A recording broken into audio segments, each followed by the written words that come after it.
Legenda 100 tahun yang lalu. Terdapat hotel aneh di New York. Bisnis hotel berkembang pesat, namun hanya kamar 1408 yang tidak dibuka untuk umum.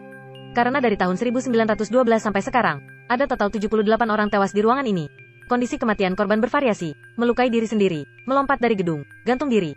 Tidak ada yang tahu apa yang terjadi di ruangan itu. Agar tidak memengaruhi bisnis hotel, tutup ruangan ini sepenuhnya. Tapi hari ini, seorang pria bernama Awe memesan ingin tinggal di 1408. Awe adalah seorang penulis yang berspesialisasi dalam tema horor, kamar hantu di seluruh negeri.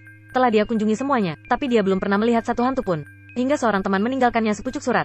Kamar 1408 di Dolphin Hotel di New York. Tidak ada yang bisa keluar hidup-hidup. Awe tidak percaya pada tahayul. Segera datang ke hotel ini.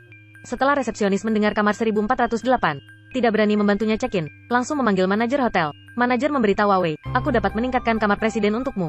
Tetapi jangan menginap di kamar 1408. Awe sangat gigih. Aku ingin kamar 1408. Manajer tidak bisa membujuknya. Minta dia datang ke kantor dan bicara baik-baik.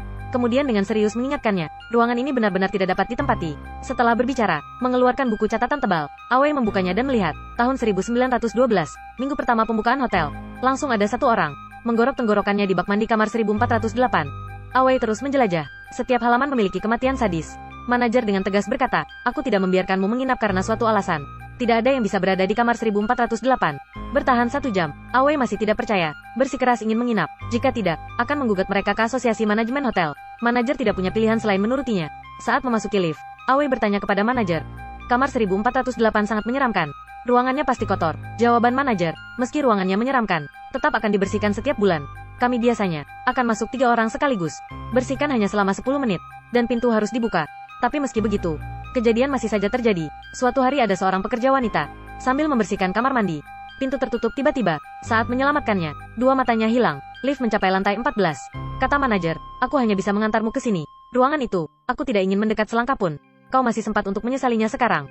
Meskipun manajer berkata sangat menyeramkan, Awe masih tidak percaya. Dia mulai masuk, melihat buku harian itu sambil berjalan. Meskipun setiap gambar mencurigakan dan menakutkan. Entah bagaimana, Awe sepertinya tertarik. Berjalan berkeliling, tiba-tiba pintu lift terbuka. Dia baru menyadari, dirinya kembali ke tempat semula. Awe menutup buku itu, mulai mencari kamar 1408. Saat berjalan, tawa seorang anak menariknya. Ternyata adalah seorang ibu, yang sedang mendorong bayi ke kamar. Dia mulai mencari lagi, akhirnya sampai kamar 1408. Dia mengetuk pintu, tetapi tidak ada yang terjadi. Kemudian masukkan kunci dan buka pintunya. Menyalakan lampu, kamarnya sangat rapi, tidak seburuk yang dikatakan manajer. Baik lemari anggur, TV, atau kamar mandi, juga sangat biasa. Dia secara acak menarik selembar kertas toilet, menyeka wajahnya, lalu berjalan keluar. Pada saat ini, dia menemukan ada yang salah. Ada noda besar di tanah, juga lukisan aneh di dinding. Membuatnya merasa tidak nyaman. Dia membuka jendela lagi dan menjulurkan kepalanya untuk mengamati. Tidak menemukan sesuatu yang aneh. Saat dia lengah, tiba-tiba radio berbunyi. Awe ketakutan. Tidak hanya itu, selimut yang baru saja diangkat juga ditata dengan rapi. Dia berlari ke kamar mandi lagi. Menemukan tisu toilet juga diganti dengan yang baru. Dia mulai ketakutan. Terasa ada orang lain di ruangan itu. Memutuskan untuk mencari. Tetapi setelah mencari, tetap tidak menemukan seorang pun. Dia sedikit panik. Matikan lampu dan keluarkan sinar UV. Ada jejak darah di setiap ruangan. Setiap jejak kematian sengsara. Seperti menjulang. Dia tidak kuat melihat lagi. Saat nyalakan lampu, merasa semakin panas. Ternyata AC-nya rusak. Dia segera menelepon resepsionis. Menyuruh tukang reparasi datang. Tak disangka baru saja telepon ditutup. Bel pintu berbunyi. Tak disangka tukang reparasi datang begitu cepat. Dia berkata, aku bisa mengajarimu cara memperbaikinya. Tapi aku tidak bisa masuk. Mengikuti petunjuknya, AC diperbaiki dengan cepat. Tapi saat dia menoleh, tukang reparasi itu telah menghilang. Awe tidak terlalu banyak berpikir. Tutup pintu dengan tenang. Tak disangka baru saja menutup pintu, menemukan dirinya tidak dapat mendengar. Buka jendela, kendaraan yang sibuk di jalan. Juga kebisingan sebelumnya, dia masih tidak bisa mendengar. Tepat saat bersiap mundur ke kamar, jendela menutup tiba-tiba. Dia berteriak kesakitan. Saat menarik tangannya, sudah mendapat luka. Datang ke kamar mandi, dan siap membuka keran untuk membilas.